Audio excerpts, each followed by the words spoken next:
একটি গ্রামে এক দম্পতি ছিলেন। তারা খুব গরিব হলেও নিজের একমাত্র ছেলেকে অনেক আদর করে বড় করেছিলেন।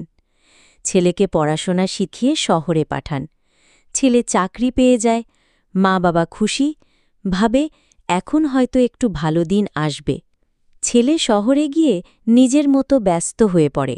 মা ফোন করলে বলে, এখন খুব ব্যস্ত, পরে কথা বলবো। মা বাবা একদিন ছেলের বাসায় হঠাৎ যান। ছেলের স্ত্রী মুখ বেঁকিয়ে বলে, আমাদের সময় নেই আপনাদের দেখার। ছেলের রাগ করে বলে, গ্রাম থেকে এসে আমাদের অশান্তি দিও না, আমার নিজের জীবন আছে, সবসময় তোমাদের নিয়ে ভাবতে পারি না। মা বাবা বাসা ছেড়ে ফিরে যান গ্রামে। হাঁটতে হাঁটতে চোখের জল গড়িয়ে পড়ে। একটা পুরনো বেঞ্চে বসে বাবা বলেন, আমরা কষ্ট করে মানুষ করলাম, এখন যেন বোঝা হয়ে গেছি। বছর কয়েক পর ছেলের নিজের সন্তান বড় হয়। সে দেখে তার বাবা কিভাবে দাদু দিদাকে অপমান করেছিল। সে প্রশ্ন করে, বাবা, তুমি দাদুকে কাঁদালে কেন? তুমি কি ওদের ভালোবাসো না?